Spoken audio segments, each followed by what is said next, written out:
Começar? Bom, boa tarde. Tô fudido, né? Tô fudido. Tô aqui no evento do Backstreet Boys, logo após a palestra do Araqueto.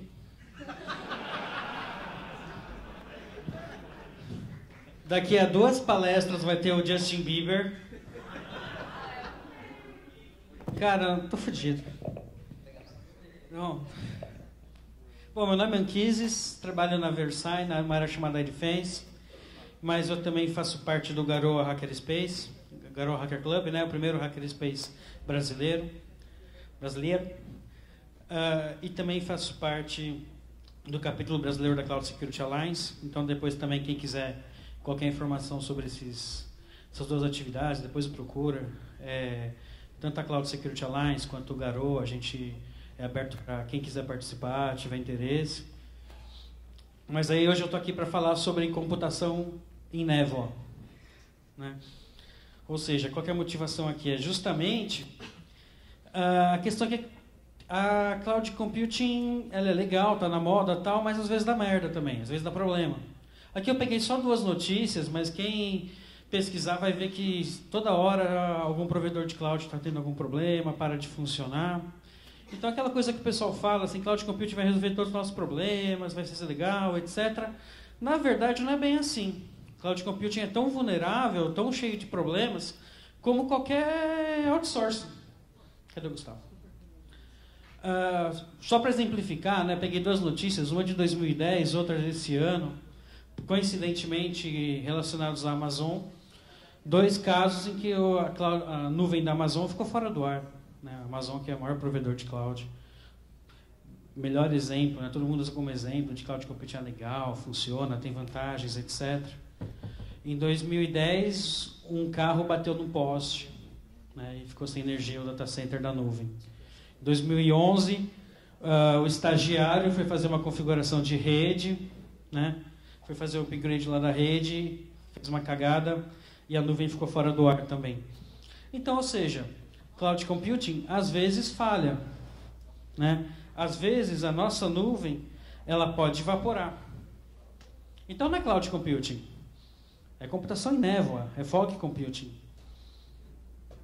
Então hoje que eu vou tentar falar rapidinho é dar uma visão rápida sobre o que é cloud computing e falar principalmente sobre a questão dos riscos associados à computação em nuvem.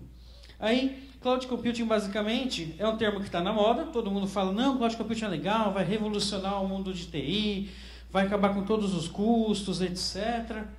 E aqui eu peguei uma definição da Gartner, não porque eu gosto da Gartner, mas porque é uma definição que eu achei legal, que computação em nuvem, na verdade, é um tipo de computação que usa capacidades massivamente escaláveis de TI, ou seja, você pode ter quanta capacidade de processamento você quiser, que são fornecidos como serviço, ou seja, você não compra a infraestrutura, o hardware, o software, você compra o serviço, né? Eu quero tal capacidade de processamento,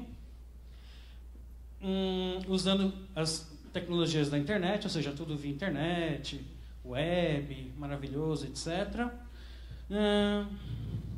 E que o cliente final, na verdade, ele só tem que se preocupar o que o serviço vai fazer para ele, não como que isso funciona. Então, assim, para o usuário final, é maravilha. Ou seja, o cara quer uma aplicação. Numa empresa normal, como que funciona?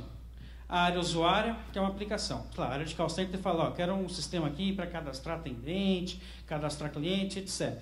Manda o pedido para a área de TI. A área de TI vira e fala assim, legal, isso aí vai custar R$1 milhão, vai demorar 1 ano para implementar isso daí, vou ter que investir em tantos servidores, ampliar a capacidade do nosso data center e tudo mais. Mas o cara, mas eu só quero um cadastro de cliente. Não, mas tem que fazer todo esse investimento. Cloud Computing não. O cara vai lá, pega o cartão de crédito corporativo, vai lá no fornecedor de aplicação tal em nuvem, contrata, na mesma hora já sai usando. Customiza alguma coisinha, uma interface, alguma coisa, cadastra o usuário e já está funcionando. Ou seja, a área usuária não precisou comprar hardware, não precisou comprar software, não precisou instalar, não precisou configurar, simplesmente já começou usando, né? Contratei aqui, milagrosamente está tudo funcionando. Essa é a grande né, apelo, né, do Cloud Computing do ponto de vista do usuário. Por isso que as empresas estão adorando. Ah, Cloud Computing é legal, tal. E aí, Cloud Computing, na verdade, ele não é uma grande novidade. Ele começou, na verdade, lá na década de 70, mais ou menos aqui no gráfico, que foi quando o pessoal começou a usar a virtualização em mainframe. Ou seja, começou a surgir o conceito de virtualização, grid computing, utility computing, software como serviço, e todos esses conceitos e tecnologias se juntaram no que hoje a gente chama de Cloud Computing. Cloud Computing nada mais é do que a mistura de vários conceitos e várias tecnologias que foram evoluindo desde a década de 70 e hoje culminaram que a gente consiga fornecer um tipo de infraestrutura de TI nesse modelo que a gente chama de Cloud Computing com uma certa confiança, com uma certa estabilidade.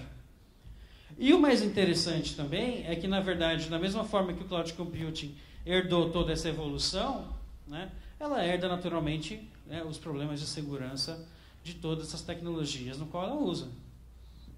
É o que eu vou falar daqui a pouquinho. E a nuvem, na verdade, ela não é nada mágico.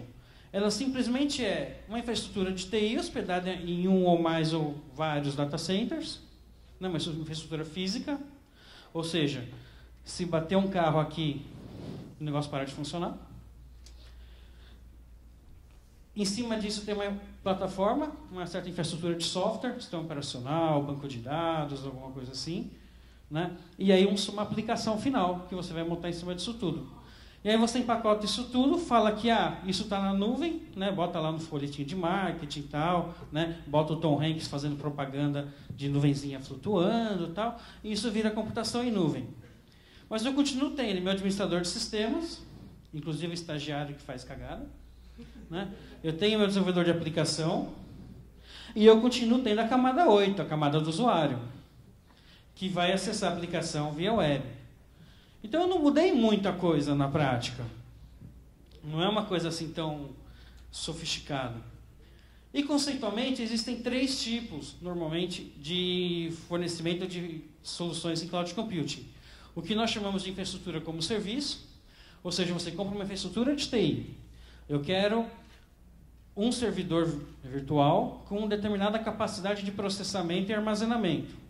Então, a Amazon é muito legal com relação a isso. Você vai no site da Amazon, você fala, eu quero comprar, né, um servidor virtual rodando o sistema operacional tal, com a capacidade equivalente a tantos processadores, tanto de memória e tanto de espaço. Você configura lá, você paga um pouquinho a mais se quiser mais memória, paga um pouquinho a menos se quiser menos processamento, você configura e paga conforme você vai usando esse processador aí.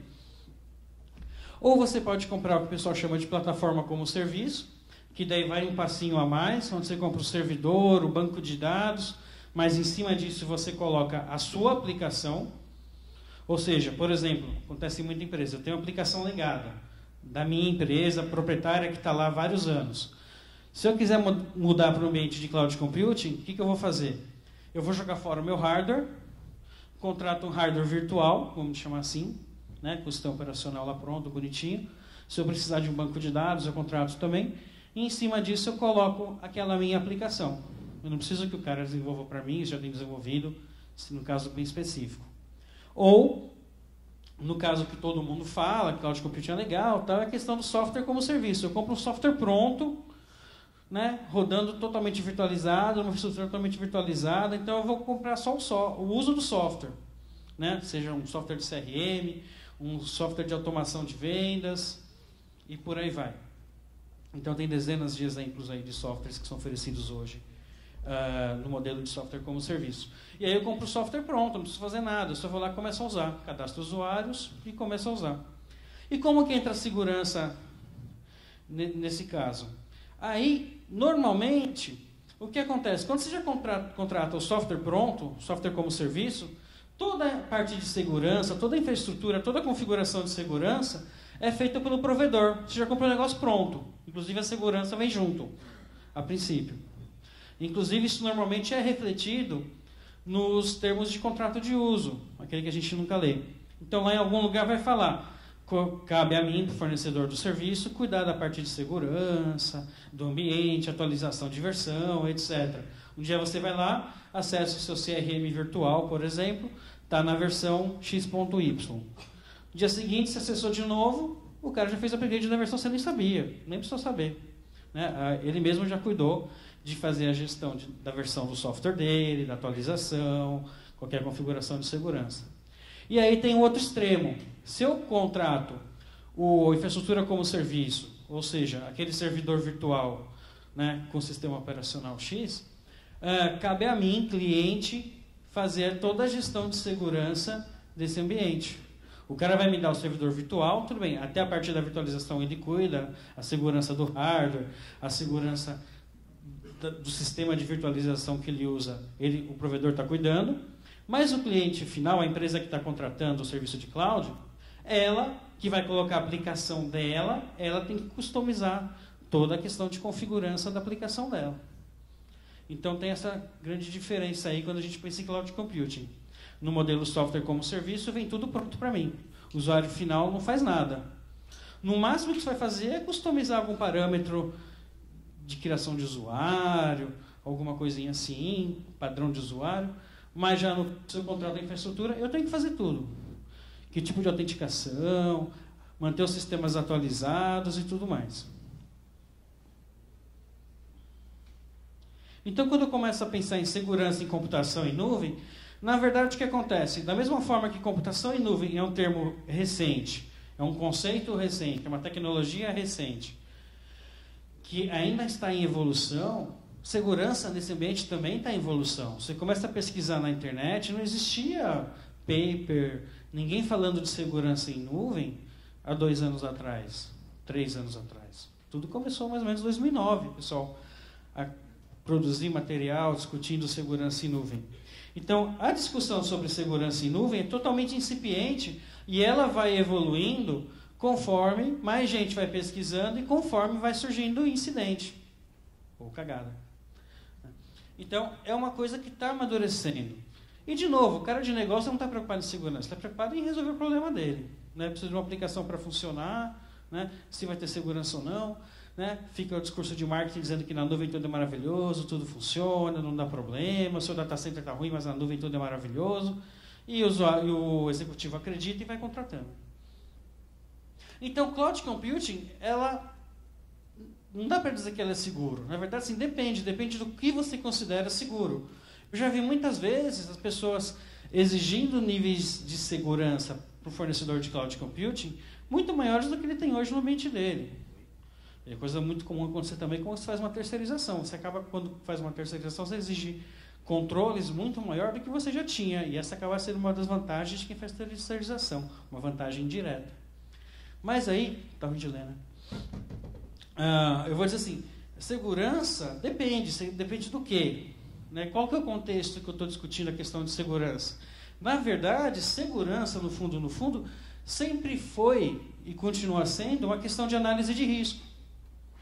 Ou seja, eu tenho que entender o que eu quero como negócio, eu tenho que entender quais são os meus riscos como negócio, e também riscos de tecnologia também, mas né, o que o meu negócio entende como risco. Eu tenho que avaliar isso daí, eu tenho que avaliar essa solução dentro do meu cenário de riscos, dentro da minha capacidade de mitigar ou investir mais ou menos para resolver meus problemas de negócio, meus problemas de segurança, e aí tomar uma decisão estratégica. E nesse caso, cloud computing, ela é como qualquer outra tecnologia, serviço, ambiente que a sua empresa trabalha. Não é nada de novo, é tudo baseado em análise de risco. Eu tenho que entender o que é aquela tecnologia, como por exemplo cloud computing, ou uma terceirização tradicional, ou manter um ambiente proprietário, ou contratar um novo CRM de uma empresa XPTO. Eu tenho que entender como que isso funciona, como que isso resolve o meu problema, que riscos associados tem nesse bichinho novo que eu estou trazendo para a minha empresa.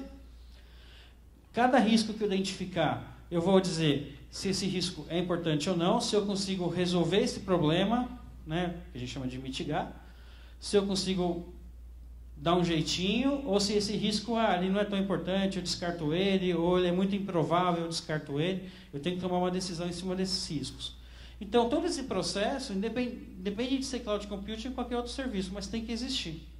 Teoricamente, uma empresa só vai trabalhar com cloud computing se existir uma necessidade de negócio, né? O executivo não vai contratar cloud computing só porque ele abriu a capricho da área de informática e viu lá uma reportagem dizendo que cloud computing é legal e falou, vamos botar cloud computing na empresa porque a capricho falou que é legal. Isso não acontece no mundo real, né? Acontece na Jamaica, mas aqui no Brasil não. E aí, existem algumas coisas que tornam a análise de risco em cima de cloud computing um pouquinho diferente da análise de risco tradicional, que é basicamente o fato que cloud computing, em parte, herda vários riscos em cima das tecnologias que ele já utiliza, né? Ou seja, facilita um pouco o nosso trabalho, porque são tecnologias ou conceitos que a gente já conhece, virtualização, terceirização, uso de tecnologias web, então a gente deveria saber lidar com esse tipo de coisa. Só que existem algumas coisas que são específicos no conceito de cloud computing, que aí a gente tem que tomar um pouco mais de cuidado, como, por exemplo, novos paradigmas, novas ideias que estão por trás, e principalmente o fato que o provedor de cloud computing, o Cloud Service Provider, ele normalmente não abre muita informação para o cliente.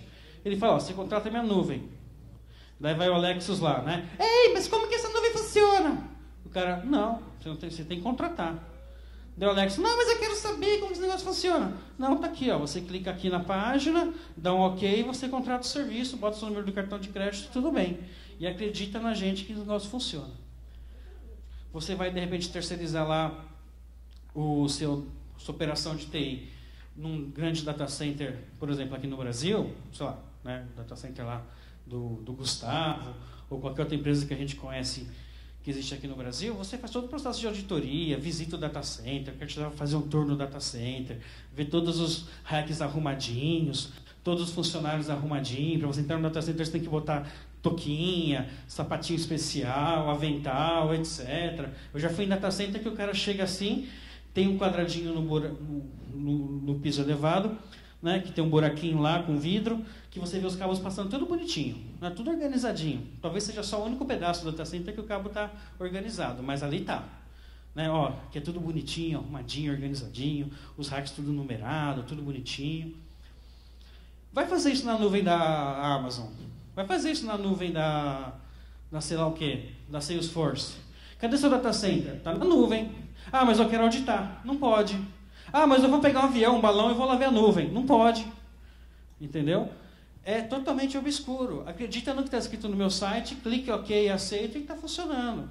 Ah, mas eu quero negociar o contrato. Né? Vai lá o Opsi Bloom, a Patrícia Peck e tudo mais. Quero negociar o contrato. Não, está aqui na página web, é isso daqui. Clique aqui e aceita ou não faz isso. Então, tem vários detalhes obscuros que dificultam a nossa vida na hora de analisar a questão de segurança de vários fornecedores de cloud computing. Então, só para exemplificar a questão do que eu chamo de riscos tradicionais, vamos pegar aqui. Eu peguei uma definição de cloud computing, que existem dezenas de definições de cloud computing, cada fornecedor dá a sua. A ENISA, que é a Agência Europeia de Segurança, ela colocou uma lá que eu peguei essa daqui porque ela é curtinha. Ela fala, cloud computing é um modelo de serviço de TI, de provisionamento de modelo cloud computing é um modelo de provisionamento de serviços de TI on demanda, sob demanda, geralmente baseado em virtualização e tecnologia de computação distribuída. Legal, o que isso significa para mim, o cara de segurança? Modelo de serviço, terceirização. Eu já faço isso na minha empresa. Quase todo mundo aqui já faz isso na sua empresa. Se não faz, daqui a pouco vai fazer e você vai ser terceirizado e vai perder o emprego. Mas é a tendência. Isso significa terceirização, perda de governança, né? Exigir que aquele seu terceiro seja aderente às regulamentações que você já é. Caso contrário, você vai perder todas as suas certificações e tudo mais. Significa que você tem um terceiro tendo acesso privilegiado no seu ambiente, porque o cara que administra o seu ambiente para você. Você pode ter um usuário interno malicioso na sua empresa ou no terceiro. Aquele administrador do terceiro pode ser malicioso ou pode ser um estagiário fazendo burrada.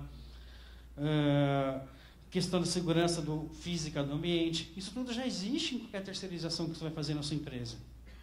E acontece também em cloud computing. Ou quando eu falo em provisionamento de TI, Estou falando o quê? Manter o sistema atualizado, novas vulnerabilidades vão surgir o tempo todo, eu tenho que estar toda hora atualizando versão, botando patch, etc. Isso eu já faço no meu ambiente. Se o meu ambiente é terceirizado, com o fornecedor aqui tradicional, também tem que me preocupar com isso daí. Se está na nuvem, também tem que existir essa preocupação.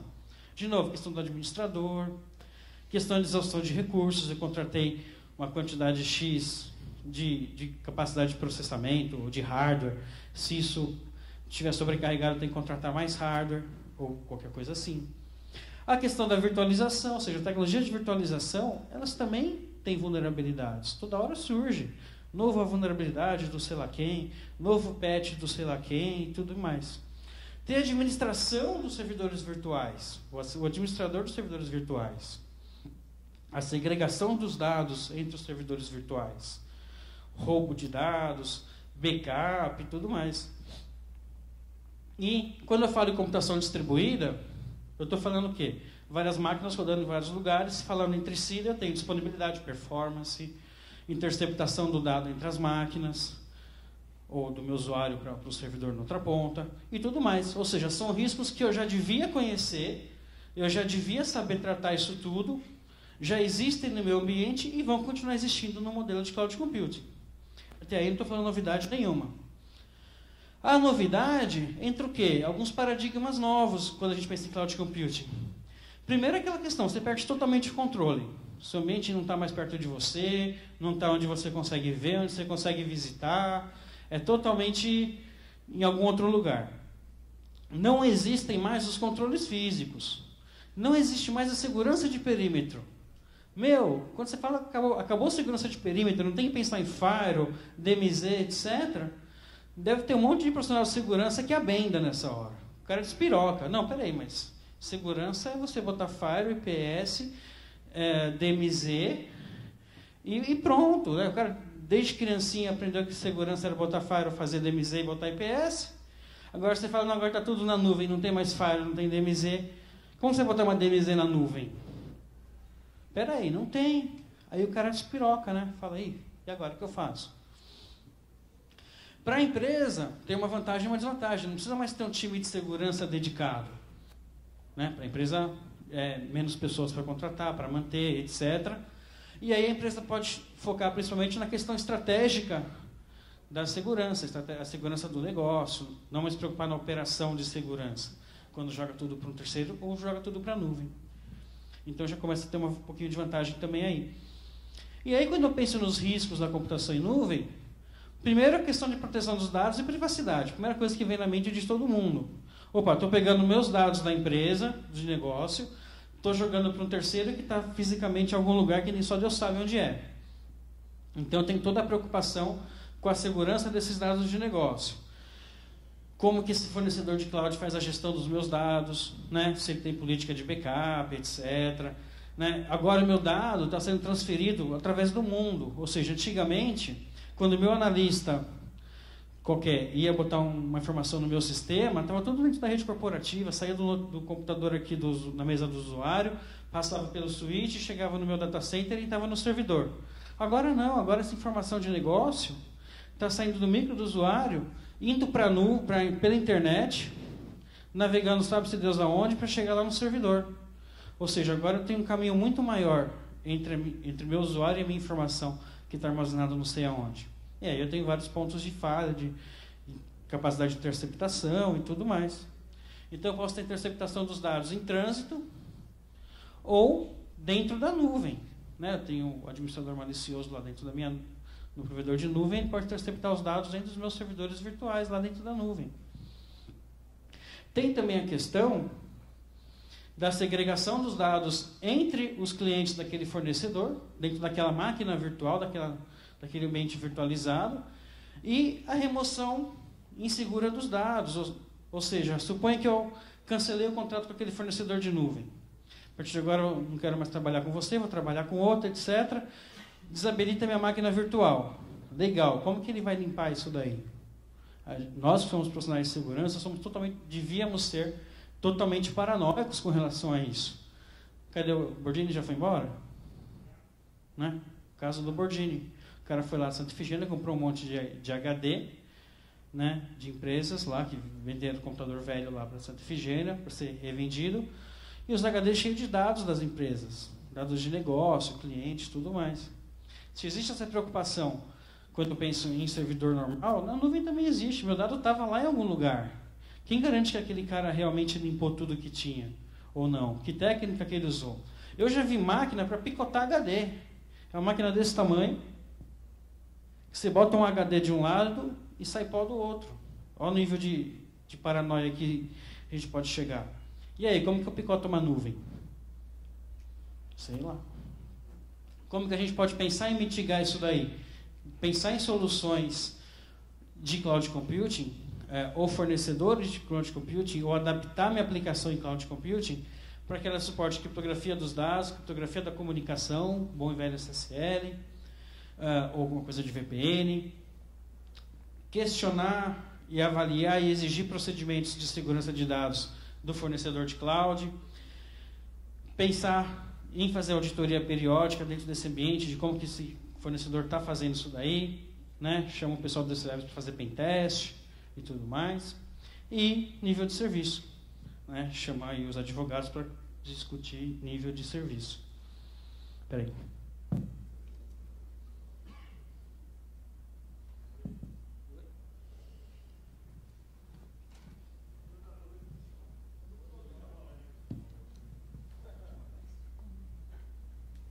É que eu pisei no fiozinho aqui.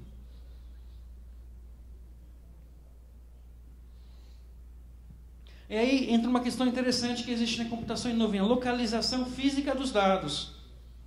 Por quê? De novo, a nuvem, a princípio, ela pode estar em qualquer lugar do mundo, qualquer data center. Normalmente, os grandes fornecedores de cloud computing, eles têm vários data centers espalhados pelo mundo e o seu ambiente pode estar virtualizado em qualquer um desses data centers. De novo, em qualquer lugar do mundo. Ou seja, você está sujeito a leis diferentes, porque o seu dado não está mais aqui no Brasil sujeito a leis brasileiras ou a falta de leis brasileiras. Você vai estar armazenando o seu dado sujeito a leis americanas, se estiver nos Estados Unidos, sujeito a leis europeias, se essa nuvem estiver nos Estados Unidos, sujeito a leis chinesas ou russas, se o seu data center estiver na China ou na Rússia. Ou seja, você vai estar sujeito a legislações diferentes. E varia muito, né? O ato patriótico nos Estados Unidos, ou seja, o governo americano ele pode fazer o que ele quiser, se suspeitar ou disser que suspeita que você tem alguma coisa a ver com terrorismo ou não lhe agrada. Na China e na Rússia pode fazer qualquer coisa, independente de qualquer coisa. E por aí vai. Então existem regiões mais voláteis em termos de legislação, a legislação é diferente. A questão de privacidade na Europa é bem diferente da questão de privacidade no Brasil. E existem regiões em que você tem um nível de risco muito maior do que a gente está acostumado. Até 2 meses atrás, praticamente não existia DDoS no Brasil. Era muito raro, existia, mas era raro. Agora virou carne de vaca. Graças ao Anonymous Brasil, Lusec Brasil, né, ao Lorik, né, uma ferramenta super sofisticada para fazer DDoS, como o Loik. Então hoje o DDoS virou moda no Brasil, mas há 2 meses atrás não era. Né? Graças à Coruja de TI, que fica ensinando o pessoal a fazer DDoS. Mas antigamente, o que acontece? DDoS era muito raro no Brasil, mas era muito comum nos Estados Unidos e na Europa. Ou seja, você estava lá com o seu data center virtualizado numa nuvem hospedado nos Estados Unidos, você começava a sofrer consequência de DDoS globais, que acontecem toda hora, sempre aconteceram nos Estados Unidos, na Europa e por aí vai. Então você pode ter o seu ambiente exposto a um nível de risco que você não está acostumado a lidar, porque cada país tem um nível de risco diferente, mesmo na internet. Né? Caso de governos hostis, ou sem ética, ou com uma ética mais flexível do que a nossa já é bem flexível, mas tem alguns países que são piores. Ou esse exemplo aqui, isso aqui é de um fornecedor de serviços de cloud computing que tem data centers espalhados por todo o mundo, e um dos data centers deles fica na África do Sul. Nada contra a África do Sul, mas na África do Sul chegam apenas 2 cabos submarinos levando internet lá, um por aqui e um por aqui. 2. Se um deles, por acidente, cortar, tem o outro, mas aí metade da internet do país fica fodida. né? Se cortar os dois, acabou a internet lá, satélite. Em 2009, teve um terremoto aqui nessa região. Cortou 6 cabos submarinos por conta do terremoto nessa região. Metade da China, Taiwan, Japão ficou com acesso à internet prejudicado.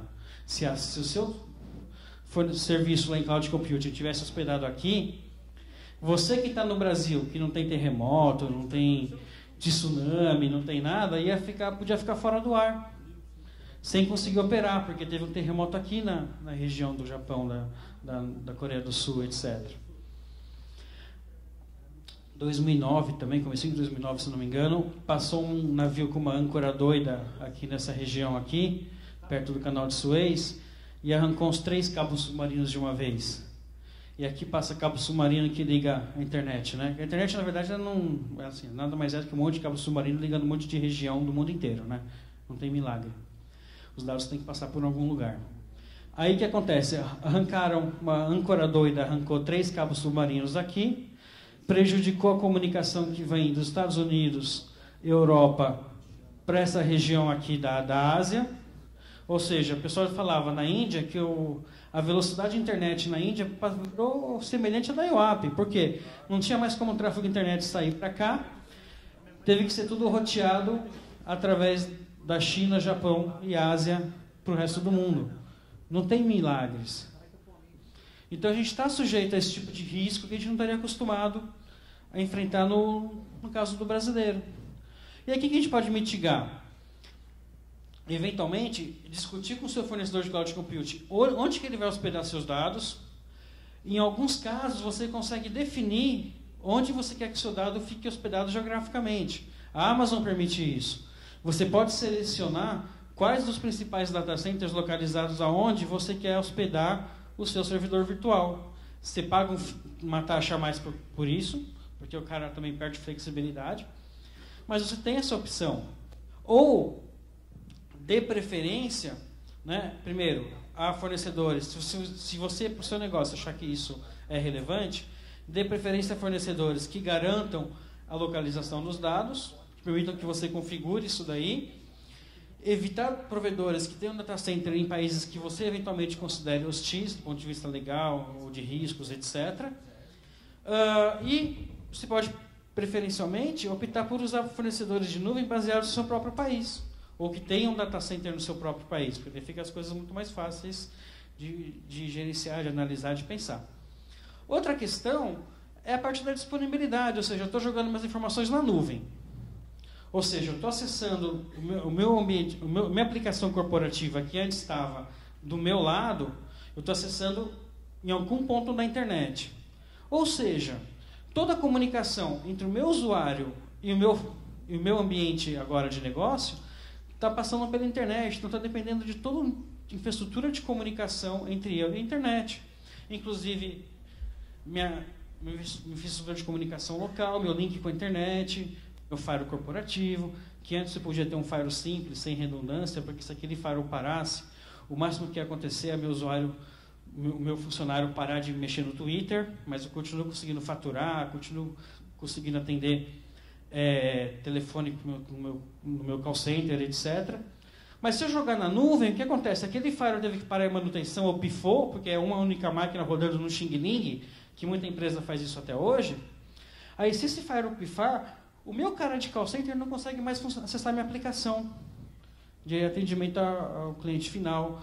O meu cara não consegue faturar, porque isso tudo está na internet. E eu perdi essa comunicação à internet. Ou seja, legal, você economizou hardware aqui, mas você vai ter que investir mais na sua infraestrutura de comunicação com a internet. Porque agora ela é essencial ao seu negócio. É fundamental ao seu negócio. Ou pior, eu posso ter um ataque ao fornecedor de cloud, esse cara fica fora do ar ou ficar com performance comprometida, e aí a sua aplicação também está comprometida. O seu acesso à sua aplicação está comprometido. Ou pode ter problema no DNS, ou qualquer coisa, qualquer problema na infraestrutura de comunicação pode prejudicar você. Ou que nem aqui esse exemplo. Vai exemplo. Aqui tem uma animaçãozinha, que eu esqueci a animação. Peraí. Vai. Caralho, vai. Mais um. Olha o saco. Eu odeio esse pessoal que faz animação em slide, cara. Aí. Então, por exemplo, em 2010 aí, fizeram o fornecedor de cloud computing lá do Tesouro Americano foi hackeado, redirecionando os usuários para um site malicioso na Ucrânia. Não foi a infraestrutura do Tesouro Americano que foi invadida, foi o fornecedor de cloud computing dos caras. Ou seja, você tem que eventualmente se preocupar com a segurança daquele fornecedor de cloud. Da mesma forma que eu me preocupo quando eu terceirizo o meu ambiente para uma empresa qualquer. Como que eu mitigo isso daí? Eu tenho que conhecer a minha infraestrutura, investir na qualidade da minha infraestrutura, né? Contrata um CISP, contrata um penetration tester, né? Contrata o Rodrigo, vou assistir a H2HC, né? E tudo mais, evitar ponto de falha. Existe o conceito de nuvens privativas, que é o quê? Toda essa ideia legal de cloud computing, marqueteira, eu posso, em vez de contratar isso de um provedor externo, eu posso contratar uma infraestrutura local do meu ambiente, comprar um hardware específico, com virtualização, etc., para montar o que o pessoal chama de nuvem privada. Então, eu posso, eventualmente, construir uma nuvem privada, que eu não vejo grandes vantagens. Então, mas o pessoal de marketing diz que é legal, tal, está na moda, então eu posso investir em uma nuvem privada. Acordo de nível de serviço.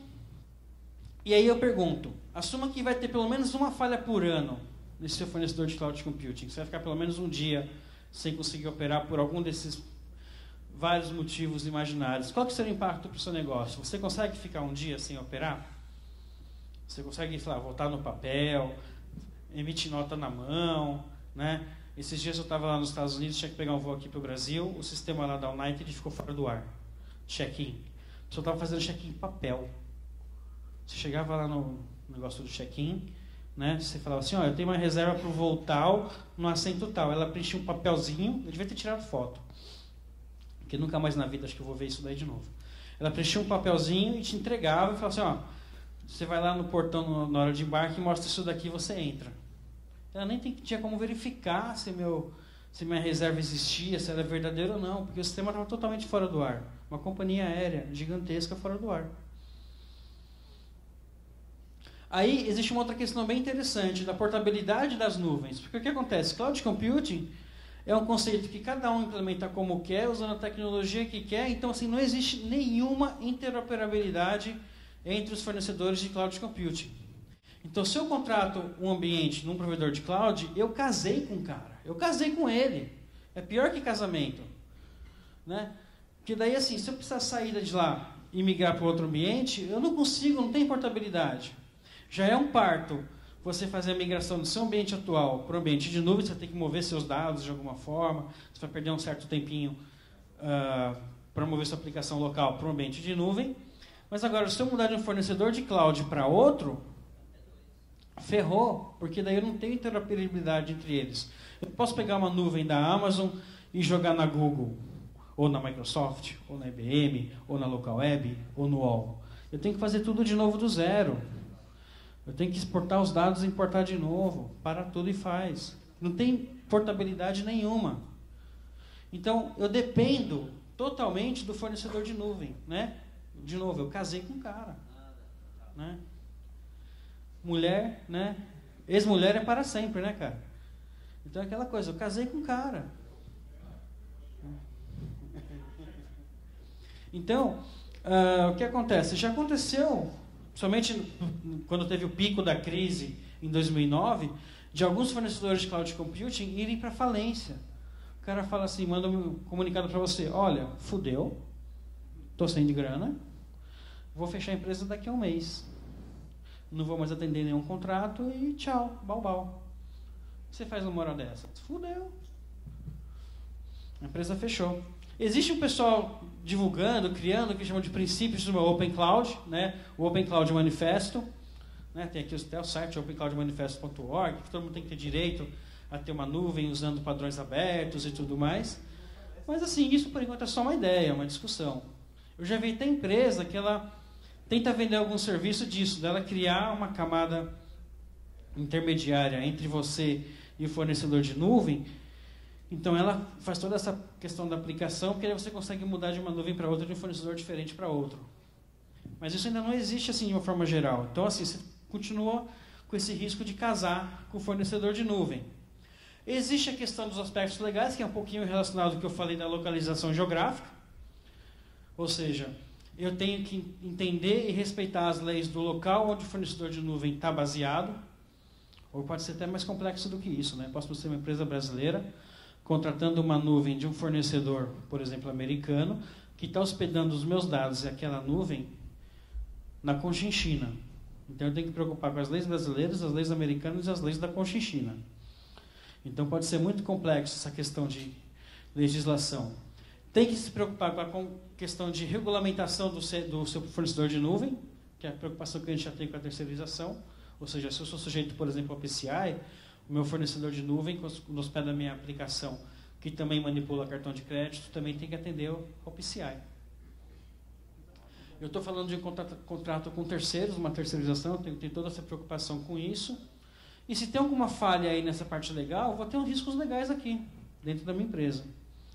Então, qual que é a mitigação? É tentar negociar profundamente essa questão de contrato e SLA. É buscar um fornecedor de nuvem que te permita essa negociação.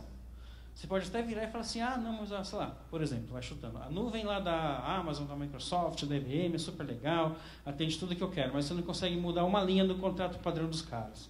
Porque é tudo, né, vai na web, clica aqui e você não tem como negociar. Não atende mais para a minha empresa. Tem que pensar num fornecedor que atenda a minha necessidade legal. Aí, só para acabar aqui, né, outro exemplo de risco típico no ambiente de cloud computing é a questão de suporte investigativo. Ou seja, você tem lá o seu site hospedado na nuvem, né, o Alexis vai lá na VAR Security Conference, mostra um vídeo lá dele invadindo a sua nuvem. Você fala, fudeu, invadiram minha nuvem, o que eu faço agora? Vou investigar, né? Chamo o Tony para investigar e fazer a perícia da invasão na sua nuvem. O Tony vai chegar lá na porta do fornecedor de nuvem, não vai nem chegar na porta, né? Vai ter que pegar um avião e voar até a nuvem lá, e falar, eu quero os logs. Primeira coisa que o Tony vai falar é assim, eu quero o log. Ou ele vai perguntar assim, cadê o USB da sua nuvem para hospedar meu muffin? Né? Aí você vai falar, não, minha nuvem não tem USB, minha nuvem não tem log. E aí? Fudeu, você não vai investigar porra nenhuma. Né? Não tem como investigar. Qual que é o suporte investigativo que o fornecedor de nuvem pode dar para você? É questionável. Existe uma grande vantagem. Você pode facilmente, como é um ambiente virtualizado, você pode facilmente gerar, né, um screenshot daquele ambiente e trabalhar em cima desse screenshot. É fácil. Né? Um snapshot. Perdão. Aí o que acontece? Nesse aspecto facilita um pouco. Só que daí o que acontece? Eu estou trabalhando em cima de um ambiente virtualizado que em alguns casos é até proprietário. Pegando exemplo extremo, o Google, ele no ambiente de cloud computing dele, ele usa o GFS, o Google File System. Agora eu pergunto para vocês, quem sabe como funciona a estrutura de arquivos do GFS? Como que divide os arquivos? Como que você acha arquivos dentro de um GFS? Como que ele armazena essa informação? Se você deleta um arquivo, como que você recupera um arquivo dentro do GFS? Ninguém sabe, porque é um sistema de arquivos proprietário. Você tem que descobrir isso daí. Então a questão é, qual que é a capacidade do seu fornecedor de cloud computing de te ajudar no momento de incidente, dele gerar log, dele segregar os logs do seu ambiente versus o outro ambiente virtualizado que também está naquela nuvem. Então você depende totalmente do seu fornecedor de cloud computing para fazer análise forense e investigar o seu incidente que aconteceu. Você é escravo do cara. Se o cara não te dá o log, se o cara não te dá acesso, não te dá informação, o que você faz? Você entra e chora. Eu participei de uma associação há um tempo atrás, onde um belo dia o pessoal lá foi lá e invadiu o site dessa associação. A gente foi lá, bateu lá no provedor e falou assim, quero o log na interface administrativa, porque a gente sabe que o cara que invadiu, ele descobriu uma das senhas de um dos administradores, que usava a senha default 12345, né? Que na verdade foi setado pelo outro administrador como senha default, esqueceu de avisar o cara que tinha a senha 12345. Então a gente sabia que o cara que invadiu, ele foi na interface administrativa. Eu quero o log de quem acessou a interface administrativa, né, de horário e a partir de que IP. O cara falou, não tenho. Não tem. Daí o que você faz? Não faz. Não investiga, desiste, joga a toalha, volta para casa e altera a senha do administrador para uma senha mais robusta. Então, como a gente mitiga isso daí? discute essa questão de investigação com o seu fornecedor de cloud computing. Questiona ele essa capacidade, faz teste, faz auditoria e evita o cara que não vai te ajudar a atender uma capacidade de uma investigação de incidente. Porque incidente de segurança acontece com todo mundo e pode acontecer a qualquer momento. O que vai definir o que a gente consegue fazer ou não é a capacidade de responder. Agora, se o meu fornecedor não me dá a capacidade de responder, eu estou fodido. Então eu tenho que depender desse cara. Então evita um cara que não dá capacidade de responder ao incidente. Então, só para concluir, o que eu quero deixar de mensagem principal. Primeiro que a segurança em cloud computing não é tão diferente da segurança tradicional. Muito do que a gente faz, ou devia fazer, na verdade, né? Muito do que a gente devia fazer na segurança tradicional, a gente devia fazer na segurança em cloud computing. Processo de análise de risco e muitos riscos que existem no ambiente de cloud são iguais aos riscos que existem no ambiente tradicional ou de um ambiente terceirizado. E uma coisa interessante é que cloud computing basicamente é ceder o controle. Você está cedendo totalmente o controle do seu ambiente às cegas para um fornecedor que você não sabe onde está, muitas vezes. Então você tem que balancear muito bem essa perda de controles de segurança ou de confiança da segurança versus a vantagem para o negócio. Isso que deveria acontecer no mundo ideal, né? No mundo, como que é, Gustavo? No mundo dos moranguinhos. Né? No mundo dos moranguinhos, você identifica uma capacidade de negócio, uma necessidade de negócio legal, você bota controles de segurança para atender a sua necessidade, e aí tudo funciona maravilhosamente no mundo dos moranguinhos. Né? Então, e aí, outra questão que é a questão da segurança do fornecedor de cloud computing versus a sua necessidade de segurança, que a gente tem que exigir do fornecedor de cloud computing o mesmo nível de segurança que eu exijo dos meus sistemas internos ou terceirizados. Então, como eu já comentei, a análise de risco é fundamental. Eu tenho que comparar os fornecedores de cloud computing quando eu estou pensando em migrar para o ambiente de nuvem. Eu tenho que exigir como fazer auditoria e conhecer o ambiente do fornecedor de nuvem, principalmente se o meu ambiente, minha necessidade de negócio exige isso daí, e buscar o máximo possível de estratégias de como mitigar os riscos que eu identificar, que o fornecedor de cloud computing não me ajuda. Só fazer uma brincadeirinha para acabar, né? Previsão do tempo é que a gente vai ter muita nuvem aí, né, pela frente, mas é aquela coisa, quando a gente sabe que vai ter muita nuvem na frente, a gente sabe que está sujeito a chuvas e trovoadas esporádicas, e que é sempre bom ter um guarda-chuva, né, por perto, porque se der alguma trovoada, uma chuva lá, a gente se protege aí da chuva. Né? Mas não tem jeito, cara. Assim, a cloud computing é um conceito que está entrando na cabeça dos executivos e a gente não tem como fugir. A gente tem que saber adaptar nossas necessidades de segurança a esse ambiente. Aqui só para deixar como referência o site da Cloud Security Alliance, que tem bastante informação sobre segurança em cloud computing. O site do capítulo brasileiro da Cloud Security Alliance, que não tem porra nenhuma, mas está aqui porque eu tenho que divulgar. Né? Mas só quem quiser ajudar a gente a construir um site decente, avisa. Né? Na verdade, tem gente que está a fim de fazer um site decente, só que nunca faz. Mas enfim, o site está lá. E o pessoal da Cloud Security Alliance já produziu vários documentos bem interessantes. O principal deles é esse daqui. É o Guia de Segurança para Áreas Críticas com foco em Cloud Computing, que é o principal guia da CSA. É um guia que tem, acho que 80 páginas, se não me engano, falando bastante coisa, vários aspectos sobre segurança em Cloud Computing, divide em 13 domínios diferentes, que na verdade são 12, porque o primeiro é basicamente um capítulo 13, mas são 12, porque o primeiro capítulo basicamente é explicando todos os conceitos sobre Cloud Computing. E é um guia que nós traduzimos para o português no ano passado. Então tem esse guia em português. Você vai na página da CSA, cloudsecurityalliance.org, já tem uma página lá apontando, um link apontando para a página do guia. Lá você tem várias opções de idiomas do língua, várias opções de idioma do guia. Então você pode baixar em inglês se quiser, ou português, ou espanhol, ou japonês, e por aí vai. Tem outro materialzinho interessante deles, que eles chamaram das principais, né, os top threads para cloud computing. Que na verdade eles listaram 7 principais problemas, 7 principais riscos para cloud computing, e em um documento bem simples, objetivo e curto, eles descrevem esses riscos, vantagens e desvantagens e como mitigar. Então vale a pena dar uma lida também nesse documento aqui. E aí, eles criaram também uma matriz de controle de riscos para Cloud Computing, que é uma planilha Excel gigantesca, onde ele lista os riscos em potencial, se isso se aplica a plataforma como serviço, software como serviço, infraestrutura como serviço, e quais regulamentações esse risco se aplica também. Então, facilita você fazer uma análise de risco quando pensa em Cloud Computing. E aí, só o último slide aqui de referência também. O NIST tem uma página de um projeto específico sobre segurança em Cloud Computing com um pouco de informação bem legal também. Tem o relatório Denisa, que é um relatório gigantesco de 100 e cacetada páginas sobre segurança em Cloud Computing, que é um livro, que é um relatório bem completo também, foi lançado acho que em 2009, 2010. E nós da Edifense, a gente também fez um paper sobre Cloud Computing que a gente mandou para os nossos clientes também. Então, basicamente é isso. Agradeço de novo, né?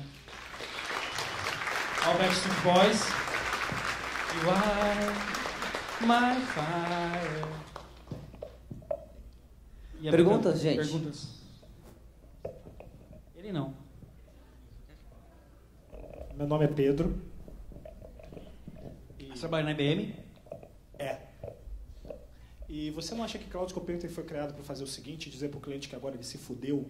Porque antigamente, quando você tinha a parte de serviço de outsourcing, você tinha aqueles contratos leoninos onde você chegava e citava a parte de multas, SLAs e tudo mais. E agora com Cloud Computing, você chega e fala para o seu cliente, eu vou te fornecer tudo o que você precisa de uma forma muito barata, mas você não vai saber onde está, como é configurado, como está. Essa é a troca que eu vou fazer com você. E tem esse contrato aqui que tem 300 mil páginas a mais. Leia todo. E o cara assina. Você não acha que agora as empresas de outsourcing arrumaram um jeito, né, que mudou o termo outsourcing para Cloud Computing e em linhas pequenas falou, tô fudendo o cliente? Aqui, só um minutinho. Você quer ganhar a camiseta do Coruja de TI, cara? A pergunta foi muito boa. Você vai ganhar uma camiseta bem legal, de um blog bem legal, do Coruja de TI. Deixa eu ver, daqui dá pra ver que você usa GG, né? Então você ganhou uma camiseta do Coruja de TI. Né? Provavelmente no blog deve ter algum post respondendo a sua pergunta, então vai lá, consulta, tá? Então não precisa responder. Próximo! Não, mas deixa eu responder rapidinho assim. Você tem mais ou menos um pouco de razão, foi mais ou menos o que eu tentei falar. Não com essas palavras do tipo, criamos um modelo de negócio para foder o cliente, mas na verdade assim, criamos um novo modelo de negócio que tem alguns pontos realmente interessantes e positivos, mas do jeito que esse negócio é vendido, realmente é o seguinte, olha, estamos te vendendo um sonho maravilhoso, né? A computação em nuvem, né? Baixar aquele videozinho da propaganda do Tom Hanks, né? A nuvem voando, você tem seu processamento aqui, pá, a nuvem voando e tal. Essa mesma empresa que fez essa propaganda na TV de computação em nuvem com o Tom Hanks lá, né? Com o Tom Hanks brasileiro, o cara da raquetada, né? O que acontece? Essa mesma empresa, se você vai na página dos caras e vê o que é computação em nuvem, é hosting. Eles só pegaram o modelo de hosting que eles já faziam há alguns anos, né? Trocaram a palavra hosting por computação em nuvem, né? E te vendem servidor. Peraí, mas o que eu acho legal de computação em nuvem é que mas eu quero comprar uma máquina virtual com tal poder de processamento configurável, com tal largura de banda configurável, que eu mexo lá o númerozinho, e se eu aumentar 1 GB de memória, aumenta 1 centavo no meu preço por hora. Esse é o legal do computação em nuvem, do que eu acho legal. Essa empresa aí, o que ela fez? Ela pegou o modelo de hosting dela, você compra um servidor Linux, você vai pagar tanto por mês. Fala assim, caralho, mas isso é hosting, isso não é Cloud Computing. E qual a diferença que eu comentei, né, e tem tudo a ver com a sua pergunta? Agora, em vez de eu fazer uma auditoria no ambiente do cara, ver se o cara é compliant, ver se o cara tem um data center arrumadinho, bonitinho e tal, agora eu tenho só um papelzinho lá, uma página web, não é nem papel mais, que eu tenho que clicar OK. Então, assim, para o executivo final, para o cara da área final que está pouco preocupado com segurança, infraestrutura, etc., o cara do RH, o cara da área administrativa, o que ele quer? Ele quer uma solução de TI que resolva o problema dele. Ponto. Ele quer um sistema de folha de pagamento. Se isso tem servidor, Linux, open source, closed source, ou Windows proprietário, está pagando dinheiro para a Microsoft, deixando o Bill Gates mais rico, ele está pouco preocupado. Ele quer resolver o problema dele. Ele quer um sistema de cadastro de usuários, ele quer um sistema de CRM, ele quer um sistema de folha de pagamento. O usuário final ele quer isso. Se ele consegue obter isso imediatamente, pagando pelo uso, o cara fica alucinado. Então, assim, a grande vantagem do ponto de vista do negócio do cloud computing, que é essa facilidade de contratar um serviço magicamente, ter ele funcionando magicamente do dia para a noite, para nós de segurança e infraestrutura, é a pior desvantagem. Porque você não tem mais nenhuma exigência, você não tem mais nenhum controle sobre esse cara. E o pior, a área usuária contrata sem te avisar. Porque basta ele ir lá no site, botar o cartão de crédito corporativo, dar ok e já sai usando. E daí quando aquele negócio lá dá pau, porque o carro bateu no poste do cloud computing e caiu a energia elétrica do cloud computing, o cara vai ligar para a área de TI e falar, ó, meu sistema está fora do ar. Você fala, que sistema? De folha de pagamento, mas a gente não tem. Tem sim, está na nuvem. E aí? Fodeu. Então, assim, é a vantagem para o negócio, mas é a desvantagem para a gente. Respondi mais ou menos? Tá, qualquer coisa, tem mais informações no corujadti.com.br. Próximo. Comparando a preocupação que as empresas atuais têm em segurança e as práticas que são adotadas pelos fornecedores de cloud, principalmente quando a gente fala de SaaS, tipo, a gente está evoluindo ou retrocedendo em segurança? É boa pergunta. Depende. Se você é uma empresa grande, que tem uma área de segurança bem estruturada, organizada, definida... Peraí. Qual? Qualquer uma? Quer do seguinte também? Já passou o evento, né? Então é carne de vaca, pronto. Tal do Coruja também. Aí o que acontece? Se você é uma empresa que tem uma área de segurança estruturada, ou seja, você é menos de 1% do mundo, você provavelmente vai estar regredindo, porque você já tem uma capacidade de segurança in-house, que você está terceirizando para alguém que você não tem tanto controle. Se você é uma empresa média, pequena, ou eventualmente como várias empresas grandes que não têm uma área de segurança estruturada, porque o negócio não precisa, né? Então pega assim uma editora, pega a maior editora do Brasil. O negócio do cara é vender revista, não é fazer segurança, não é montar infraestrutura de TI, é fazer revista. É ver fofoca na internet, escrever reportagem, achar foto da mulher pelada e publicar na revista. Esse é o business do cara. TI é despesa, segurança é despesa. Para o cara, legal, você pode terceirizar isso tudo, ele terceiriza. Se ele vai jogar na nuvem, se ele vai jogar numa empresa de terceirização tradicional, tanto faz, ele está terceirizando, ele está se livrando disso daí. Nesse caso, cloud computing pode ser favorável, porque a princípio, dentro do meu provedor de cloud, eu tenho uma equipe de TI capacitada, eu tenho uma equipe de segurança capacitada, onde tudo funciona maravilhosamente bem, né? Onde você vai lá, tem um monte de opa-lompa fazendo tudo funcionar e nunca dá problema. Então, eu estou terceirizando essa preocupação de segurança para o fornecedor de cloud. Então, se a minha empresa ela não tem uma infraestrutura grande, capacitada para manter um ambiente seguro, eu estou resolvendo o problema dela. Ou a questão mesmo dos DDoS globais que estão acontecendo hoje, ou locais, via Lusec Brasil, né? Anonymous Brasil, etc. O fornecedor de cloud computing, a princípio, ele tem muito mais capacidade de responder e de aguentar um ataque de negação de serviço do que a minha empresa de esquina, padariadasquina.com, que tem um servidorzinho lá que acessa a internet via um speed, né, meia boca.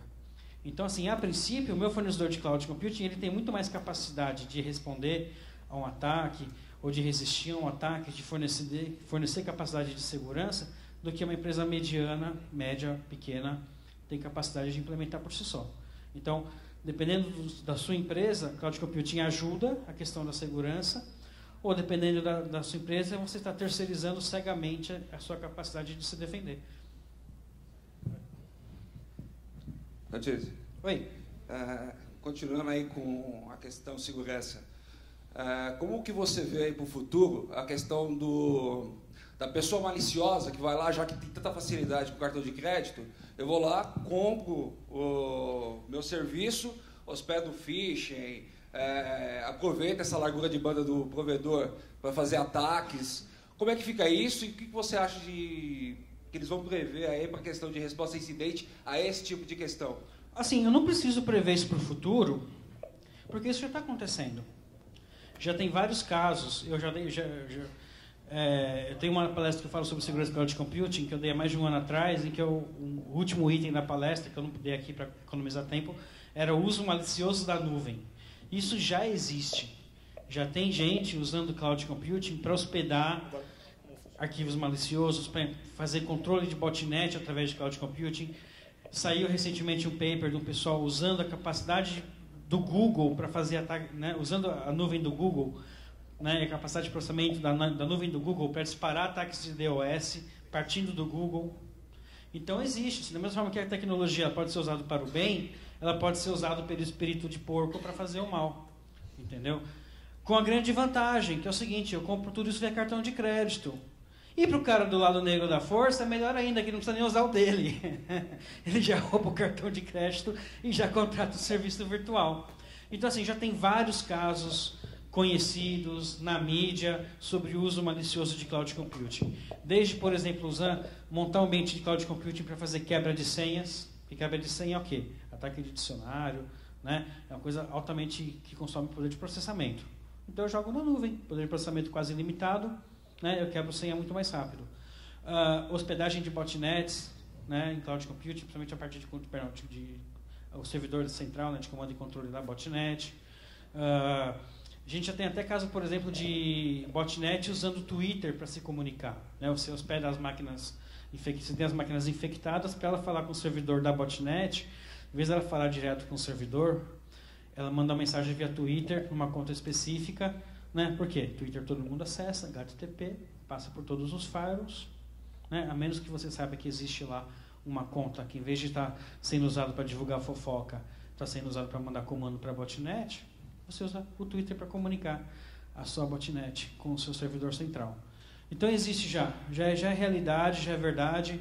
Então, assim, na verdade, nesse caso, a gente depende totalmente da capacidade do fornecedor de cloud computing de identificar esse uso malicioso ou de receber essa denúncia de uso malicioso e a capacidade dele de responder rapidamente. Coisa que às vezes no mundo real é complicado, porque o cara fala assim, mas é cliente, está pagando, o contrato fala que eu não posso cancelar o negócio dele, ou o cara de negócio fala, não, peraí, então depende realmente da capacidade do fornecedor dele responder rapidamente. Oi, tudo bem? Camisa para esse rapaz aqui não, também? Não, agora eu Gustavo.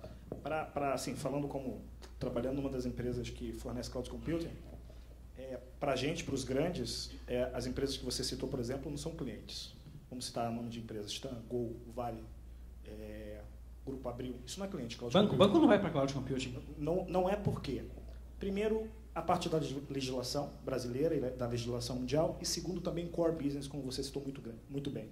A Amazon é a líder mundial de cloud computing pelo simples fato que ela vende para qualquer um. Tanto é que os ataques originados contra a Sony foram feitos a partir da própria Amazon.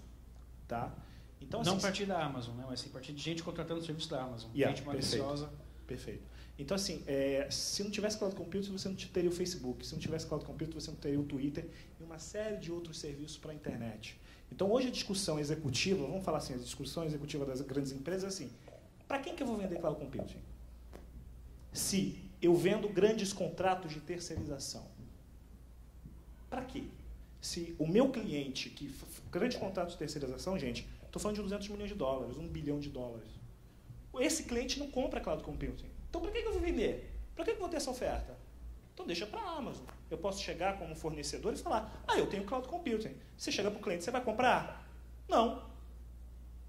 Então, por que está tendo esse investimento? Aí que está sendo a discussão do mercado agora de empresas como HP, IBM, Tivit. Local Web não vende cloud computing porque ter dois data centers e falar que é cloud computing é sacanagem, né? Mas... tem empresa que faz isso, né? Só muda o nome marqueteiro da coisa então, e fala assim, que é cloud. É a próxima discussão do mercado agora, que está dando mundial. A Amazon vai continuar crescendo e vai crescer porque ela vende para qualquer um. Essas grandes empresas, não. Então, essa é a dúvida que está rolando no mercado. A questão do data center, né? A Amazon tem dezenas de data centers. O Google é o caso mais engraçado de todos, né? Ele tem dezenas de data centers espalhados pelo mundo, mas em nenhum lugar ele fala quais são esses data centers. A gente acredita que tem. De vez em quando vem aquela história, não, o Google agora está fazendo data center no navio, né? Vai construir um data center lá no Polo Norte. porque daí não precisa gastar com refrigeração. Mas a Google tem um detalhe, ela não utiliza a virtualização, né? É que é a base do cloud computing mundial. Ela é a única empresa, uma das poucas empresas de cloud computing que ela não utiliza a virtualização. Né? Isso é fato, isso a própria Google chegou e assumiu. Se, por exemplo, se você chegar a pegar um grande contrato de outsourcing e botar virtualização, meu amigo, pega o contrato e joga para outro, porque você hoje só ganha dinheiro, só gera lucro com a virtualização, e que é a base de cloud computing. Tem lá atrás pergunta? Mais perguntas? Ali no fundo, no fundo. Ali, fundo.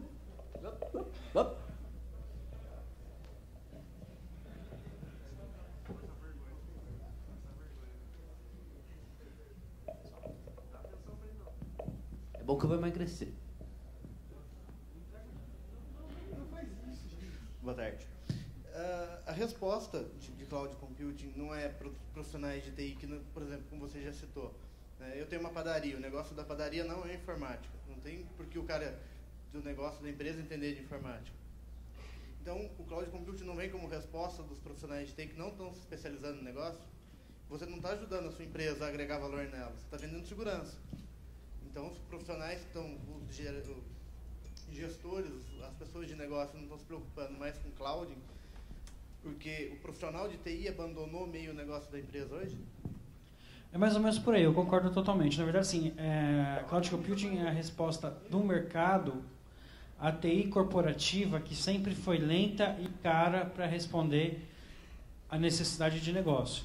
Que nem eu comentei. A sua área, o seu usuário final dentro da sua empresa, o pessoal de RH, o pessoal da área administrativa, o pessoal de vendas, eles querem um sistema para fazer, automatizar e facilitar, né, o trabalho deles. Se ele pede para a área de TI interna, o cara enrola, inventa cria um projeto monstruoso, gigantesco, que custa milhões. Quem aqui já participou de empresa que implantou a SAP? Cara, a SAP pode ser a coisa mais linda do mundo, cara, mas a implementação de SAP é caro, demorado, é um saco. Resolve o problema? Resolve. Você tem que adaptar a sua empresa a SAP. Né? Você tem que customizar a sua... Você não customiza o SAP, você customiza a sua empresa. Né? Então, assim, você quer resolver um problema, emitir nota fiscal. O cara vem e te traz um projetão de alguns milhões de reais para implementar SAP na sua empresa, que vai demorar 2 anos. Entendeu?